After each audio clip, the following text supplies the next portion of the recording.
On this episode of Locked On Angels, the Angels protected two players from the Rule 5 draft, and one was obvious and the other was intriguing. We're going to share both of those guys, plus who'd they DFA to make room. It's time to get locked on with Mike and John, and this is Locked On Angels.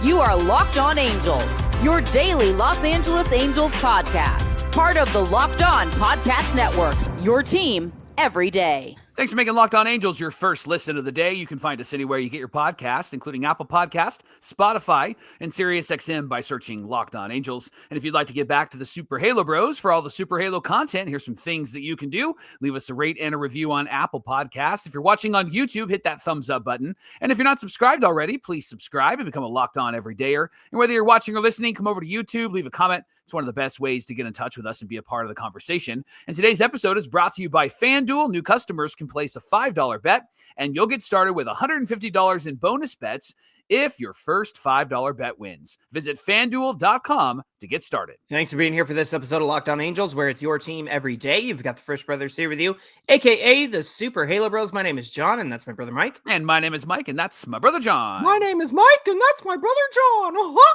I thought, since you were at Disney yesterday, you'd come on here talking like Mickey. That's your face when I did that. It was great. Hey, wasn't sure what was happening there.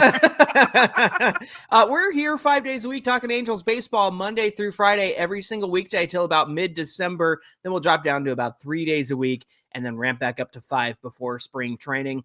How was Disneyland, by the way? It was great. We had a great time. Really nice time. I thought we were back to John's sick episodes because remember when your voice was different on those episodes? Yes. Do I?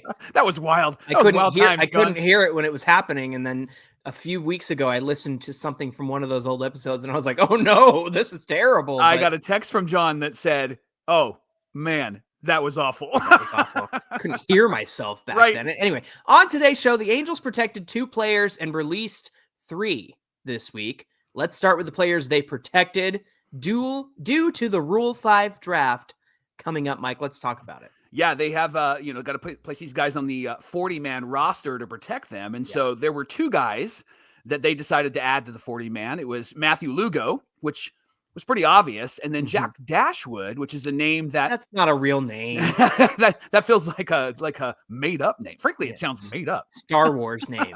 Right. Lugo, of course, we know a lot about him. He's a 23-year-old outfielder. John, it was interesting. He was listed as an infielder, and according to Jeff Fletcher, he originally was a shortstop, but he played outfield all last season. Did play some infield coming up, but as an outfielder, that's kind of where his bread and butter has been the last few years. Yeah, he was in the trade that sent Luis Garcia to Boston. The Angels fleeced Boston on that one because they got a couple of really good players. Last year, he hit 287 with a 954 OPS and has a career 776 OPS in the minor leagues. This was the obvious decision. A lot of experts, baseball experts, say that Lugo would have been selected in the Rule 5 draft if he wasn't protected on the 40-man. And some believe that he's actually going to be in the majors next season. John, I know he was listed as an infielder, but do you think the Angels have any thought maybe to move him to the infield due to their crowded outfield? Or do you just think that was them signifying that this is who he is right now and we're going to do what we want with him later on? Yeah, I imagine because you can't count on Jorge Soler a whole bunch in the outfield, right? And so with him getting most of the reps at DH, and then you have Mike Trout sharing time between a corner outfield spot and the DH spot, you're going to need a 4th outfielder, especially if Taylor Ward gets traded, which has been a lot of the talk this week. You're going to have to replace him in some form or fashion. And if Lugo can be an infield outfield utility type of guy, I think that would be really great. So I really could see him playing anywhere for the Angels. I imagine he'll open up next season in the minor leagues and they're able to kind of gauge whether or not that's a good idea to put him in the infield. So do you think that we're going to see him more as a guy who comes up from the minors because of an injury? Or do you think that there is going to be a trade that's going to make some room and perhaps Lugo is on the major league roster longer than expected? Yeah, I imagine that if there is some kind of trade for Taylor Ward and they need that 4th outfielder, I mean, Lugo's the next man up, in my opinion. And I know they have Bryce Teodosio, who, didn't get too much action in the majors before he got hurt. That's the other thing with Lugo is he got one game with the Salt Lake Bees and then he got hurt. And so he didn't get a lot of chances to play once he was in the Angels organization. And so, I don't see why not. I mean, as a bench guy coming off the bench to be the fourth outfielder when you need him, and also, being somebody that they're excited about and worth protecting, I think that it makes a lot of sense to kind of have him be the next man up. He feels different. He feels like a different minor leaguer. And I know the Angels traded for him. They didn't develop him, but he feels like a different minor leaguer. He doesn't. That's why it's different. Like one of the guys. He feels like a guy. Like he's like somebody that we can get really excited about. Remember when Brandon Marsh and all that conversation was happening in the minor leagues? And we're like, man, if we get Marsh and if we get Adele, things will be popping. And they ended up really benefiting with Marsh at the major league level because they did trade him for Logan O'Hoppe. And so Lugo feels kind of like one of those players. Do you think that he'll get a good look at the major league level, or do you think that they really want to see what he can do in the minor leagues first? I mean, he's got great numbers down there so far. Good numbers, not great numbers, but I mean, a 287 batting average with a 9 OPS is pretty great. So only 23. So they don't necessarily have to rush him. And they've got other guys like Moniak at the major league level. I wonder if there might be something that happens where Moniak isn't there anymore and maybe he gets traded away, or I'm not sure if he has any options. I'd have to check on that, but no options. So he's there. I guess what I'm asking is like, he feels different. And I wonder if the Angels are going to move him through quickly like they do with some of the other guys that they've brought up to the major league level. Well, it's the perfect warm-up spot, right? I mean, he's the fourth outfielder in this situation behind Trout, Adele, and Moniak, right? And like you mentioned the other day, I think Moniak's going to be primarily in center field, and that's going to be a big part of this upcoming season.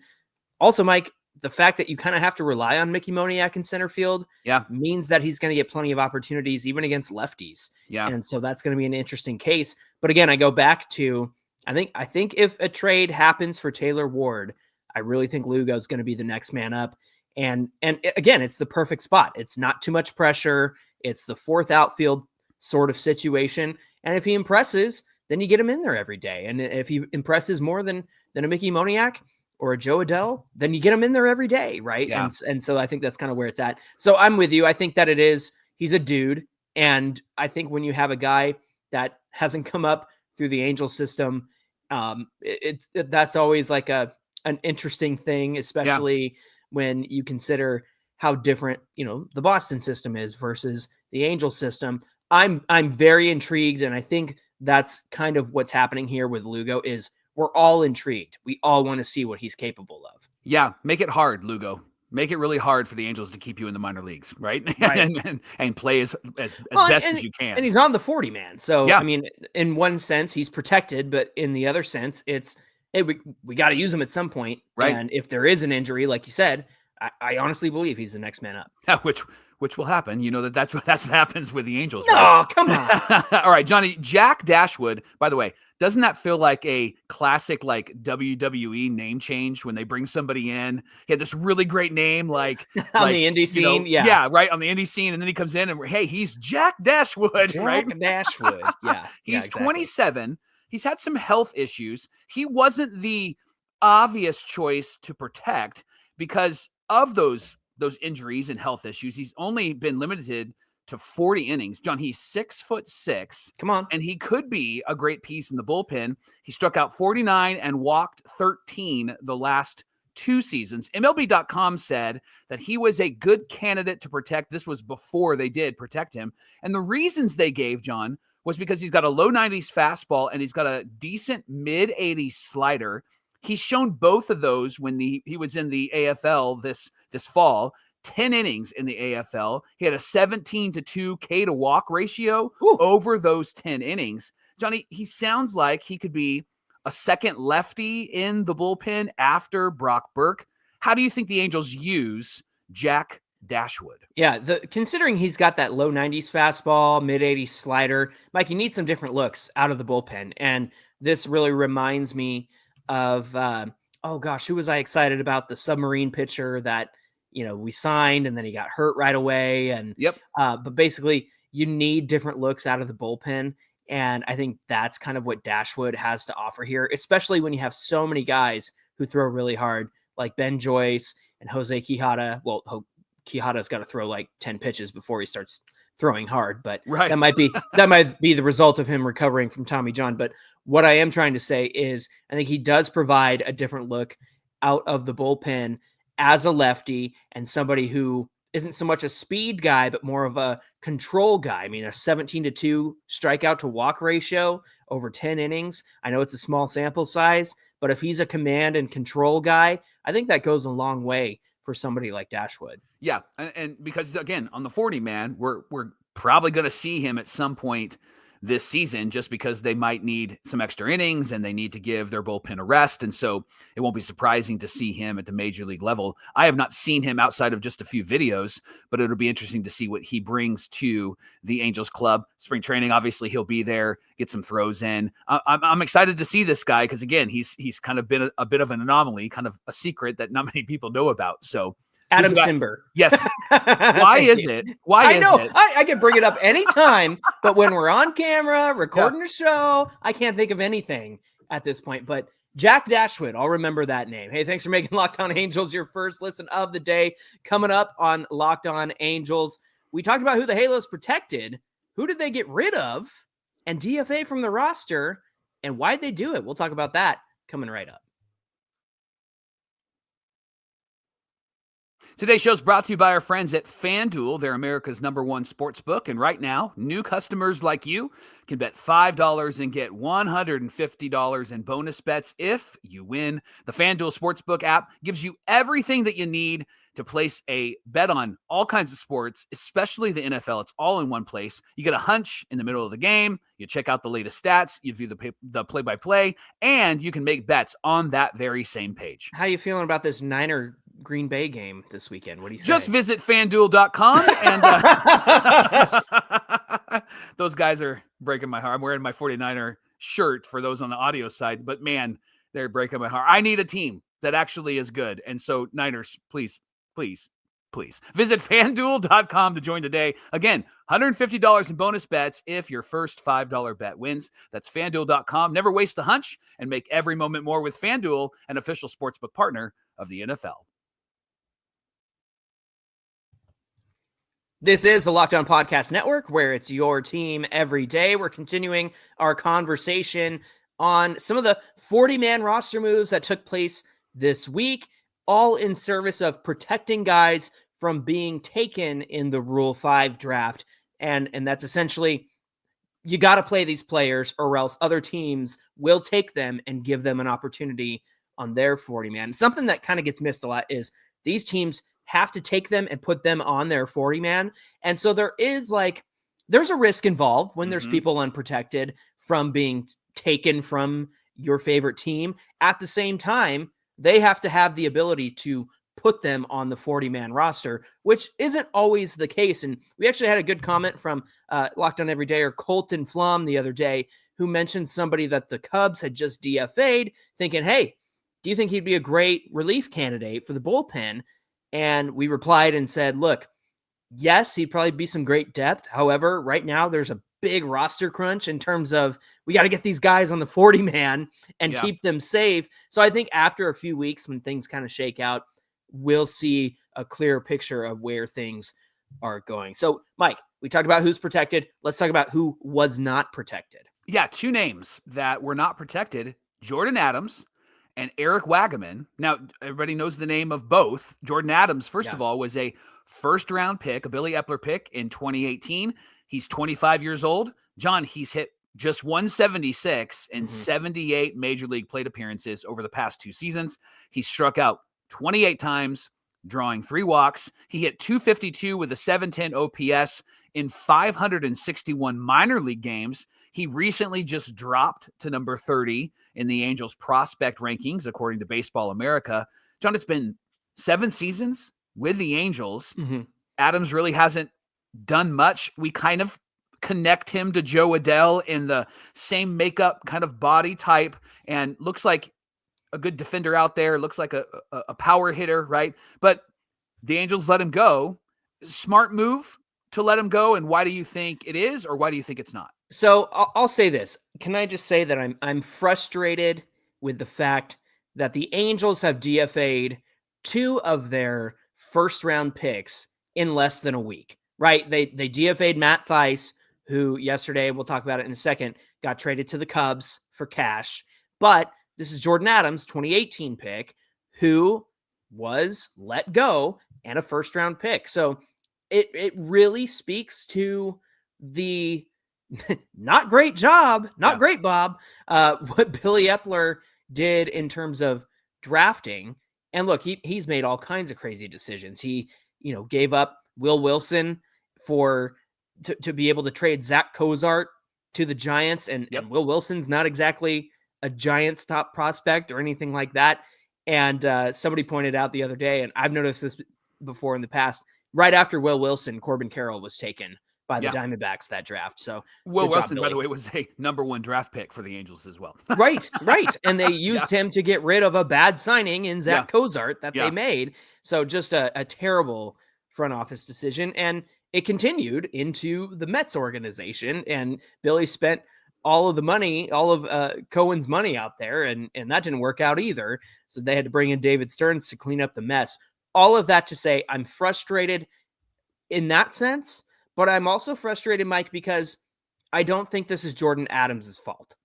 If the Angels had chosen to let the kids play, if they had done what they did in 2024 in 2021, Jordyn Adams would have more than 78 major league at-bats, right? Mm-hmm.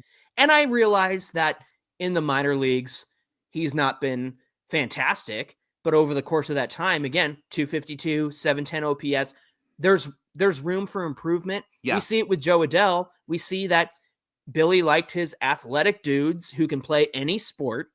However, it's taken Joe Adell some time to get there. Yeah. And I think the same thing could have been said for Jordyn Adams. He just got way less opportunities than Joe Adell. And so, I mean, it stinks that he's gone, but I also think that he'll get an opportunity with another organization.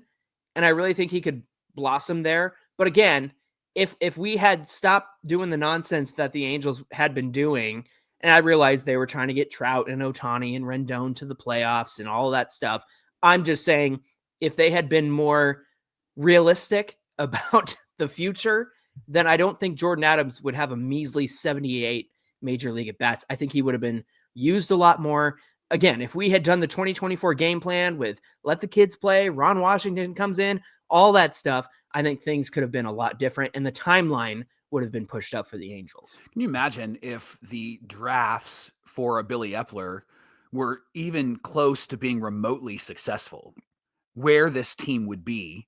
Because what they did in 2021 and 2022 and even 2023, what they did was try to go for it, and they could have had a much deeper roster if they made some good decisions. If it was Perry Manassian type of draft picks where it was Zach Neto and it was Nolan Shawnuel and it was some of these guys, Ben Joyce, that could come right up, right? Well, on the other hand, they would either help you out at the major league level, or you could have had the trade pieces to make a move like we discussed yesterday about Garrett Crochet. A lot of comments from yesterday said, yeah, I'm with you, John. I wouldn't make that trade. If they were on the cusp, then maybe I would make that trade. Yeah. But right now, the Angels are not on the cusp. However, like you said, if they were in a situation where they were and the draft picks from Billy Epler were any good, they either could have helped out the major league roster or they could have been trade pieces to bring back the Garrett Crochets of 2021 or however you want to say it. Yeah, I mean, these draft picks by Epler were not on the cusp. Didn't help the team get on the cusp, but his draft picks make me want to cuss. How about that? Angels also DFA. Go back to Disneyland. Eric Wagaman. Eric Wagaman hit 250 with a 673 OPS in 74 plate appearances with the Angels last season. First time he was at the major league level, Johnny. Fans, of course, were really thankful for his contribution because that last month and a half was terrible in Anaheim. And here's my thought, and it's a question to you. There's a reason why Wagaman is a journeyman. There's a reason why he's played with a few different teams. He's kind of moved around a lot. I really feel like he's this year's Mike Moustakas. We love him. had a small impact at a really hard time, but he's not a long-term solution. And I did see some conversations and some narrative out there. They're like, oh, Wagaman, why would you get rid of that guy? But Wagaman is, in my opinion, the example of you've got your really great star, and then there's a gap. Wagaman isn't like really great star and a quality backup. At least he hasn't proven that yet. I know his numbers and what he did in that last few months of the season. But just remember, a 673 OPS with a 250 batting average and 74 plate appearances. When the whole team sucked, he was the diamond, right? He was the one that stood out. But he only stood out because the team sucked. Well, that's the problem. He stood out because he played third base and did more in 74 plate appearances than Rendon's done in two years, Mike. Yes. And so that's why he stood out to people. So I think, yes, is he somebody I would have kept around? For sure. I would have kissed Jose Suarez goodbye, which is another hilarious part of this conversation. However, Eric Wagaman made his contributions, and I hope he gets another chance somewhere. I think you're right. I think by virtue of the fact that the team stunk, he stood out. He did more than Rendon has done in the last 2 years, trying to play third base for the first time at the major league level. Yep. I mean, he rose to the occasion, right? Yeah, absolutely. I just don't think that he would have been another one of those guys that we get hung up on all off season long with, why don't they let Wagaman play third base? Why do they have to go and get a third baseman? Or why do they have to go and get a middle infielder so Rengifo can play third? I'm actually kind of relieved we don't have to have those conversations right now. Yeah, because he'll be the guy that with maybe 300, 400 plate appearances, fans are going to go, get that guy out of there. I mean, he's hitting a $170, right? They're going to say, get that guy out of there right now. To my point earlier, he had 4 less plate appearances than Jordyn Adams did over 2 years. So again, I'm frustrated about the lack of playing time that Adams got over 2 years versus, Eric Wagaman and what he was able to do in 74. Yeah. Johnny, you mentioned it. Matt Thaiss was DFA'd. Kevin Newman took his spot on the roster, and he was a first-round pick, Matt Thaiss, in 2016. Of course, he played all over the infield, and then he relearned playing catcher because he played that in college. He was traded to the Cubs, and this is how you know that things didn't go well for Thaiss, for cash consideration. So that's kind of like, we'll figure out what we want to give you, and we'll throw it your way, right? So what kind of career do you think Thaiss is going to have from this point forward? You know what? I still think that if he gets into the right organization, that they can fix his power A-button swing that we always joke about. Yep. But Mike, here's what stands out to me. How did no one in this organization for what's it been now? Like 4 years that Thaiss has been back, behind the plate, maybe 3 years, for nobody to fix the lollipop throw back to the mound every time he threw it back to the pitcher. That tells me that nobody was trying to help Matt Thaiss. Nobody was trying to fix anything about his swing that was the same swing over and over and over, never adjusted, never tried to go the other way, tried to pull everything, right? And that bums me out too. And so again, I feel the same way about Jordyn Adams as I do about Matt Thaiss, is nobody really tried here. And I don't know if that's by virtue of being a Billy Epler pick. That's kind of what's happening here, right, Mike? We've already cast off a lot of Billy guys. And so, yeah, I think in this situation, it's very clear to me that nobody really helped out Matt Thaiss or even took the time to try to fix what Matt Thaiss was doing wrong. And it all stems from the rainbow lollipop throwback, how that was not drilled out of him over the offseason or during the season just tells me that nobody cared. Nobody was paying attention. Nobody wanted to fix it when all of us fans are going, somebody fix this, please. So that's where I stand on it. I think that the swing is probably the thing that stands out the most, because you're right. If the ball was not in his hit path, he's not hitting it anywhere. It felt very much like the swing toggle stick you have on the show. That's what I'm saying. If you don't get it right in the right spot, then you're not hitting that ball at all. But if you are, you're knocking it over the fence. And that's the problem with Matt Thaiss, is that he could hit a crushing home run. Strong. And I've been at a game where he's done that, and he brought the Angels back in a game. But then he can also be the guy that doesn't come through. He's also the guy that makes the mental mistake on the field, not tagging the bag or letting the ball roll away or those types of things. Catcher's interference. Yeah, right. Very different from when Logan O'Hoppe is back there. And it's why O'Hoppe had a lot of innings behind the plate, because it just felt like Matt Thaiss wasn't in the category of Stefanik, where it felt like they hated him, but he was in that category of like, I don't really trust him back there, and I don't really trust him at the plate. And so I think it's a good move to get rid of him. But again, it's just another X in the box for Billy Epler and his draft picks, because these guys have not turned out. I can't think of one good draft pick. I mean, right now it's Reed Detmers is probably the best draft pick out of all of them, right? It's Kyle Bradish getting traded to the Orioles for Dylan Bundy. That's the That's right. Pick. Barfin Bundy got traded for him. Good grief. That's where we're at, friends. That's where we're at.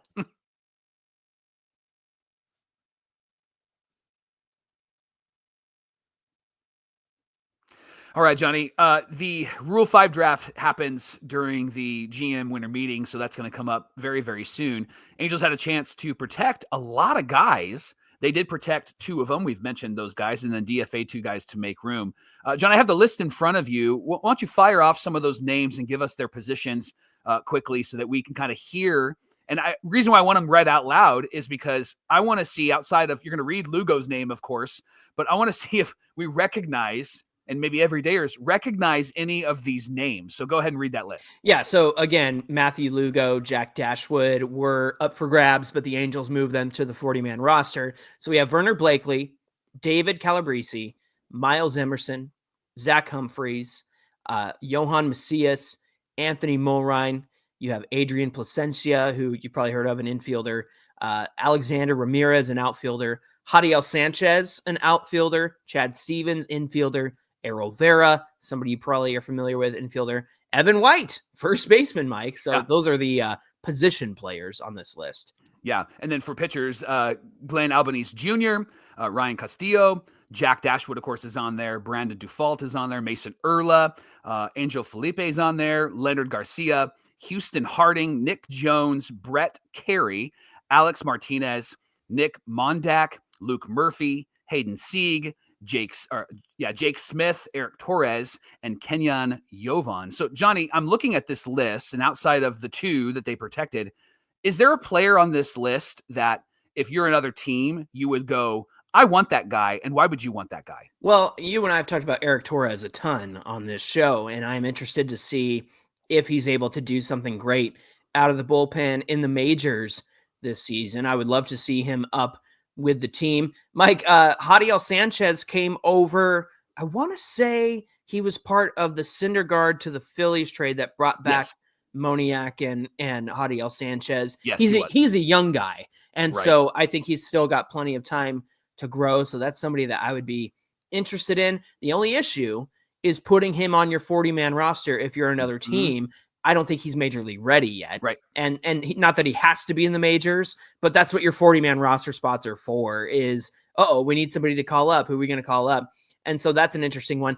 If I'm the Angels, I am begging some other team to take Evan White and his contract. Because remember, he was traded from the Mariners to the Braves, and then the Braves flipped him to the Angels as part of the kind of salary swap, salary dump of sending Fletcher and Stassi to Atlanta. And so we ended up with Evan White. He's had a ton of injuries, but he signed a huge deal as a minor leaguer with the Mariners. And so he just hasn't lived up to it because he hasn't played a lot. He's been hurt. And he's somebody I was actually like, let's give him a chance next year. So if I'm the Angels, you want to dump that salary, you better hope somebody takes him off your 40-man roster. Right. I could see, I don't know, the A's or the Rockies or somebody doing it. I know he's probably not worth the money, but maybe somebody will take a chance on him this offseason and take him in Rule 5, or they'll look at that contract and go, yeah, right, you Angels, you're stuck with that one right there. Yeah. As I went through this list, John, there wasn't anybody that stood out to me that was like, ooh, I would really want to get that guy on my roster. Now, I looked at, obviously, Hayden Sieg and Eric Torres' numbers because we've talked about them often on this show.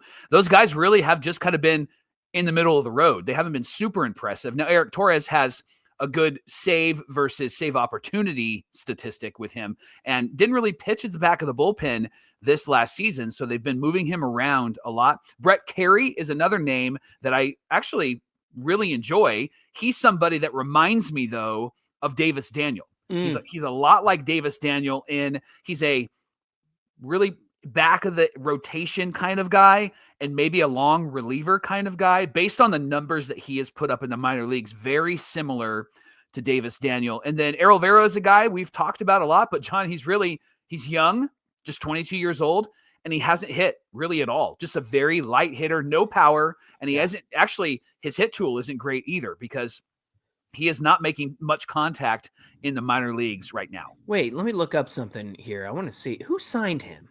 That's what we need to discuss here. Who signed Errol Vera? That's what I'm going to look up. Google search that. We'll find out. And if it's Billy Epler, right? Billy Epler, or it probably was an Epler pick because he's been around for a few years. You have to be on the roster. I think, what is it? 5 years. And then that's what makes you available for the Rule 5 draft. I could be wrong in that number, but I know that you have to at least be on the roster for a certain amount of time. What'd you find? Okay. He was a Perry pick.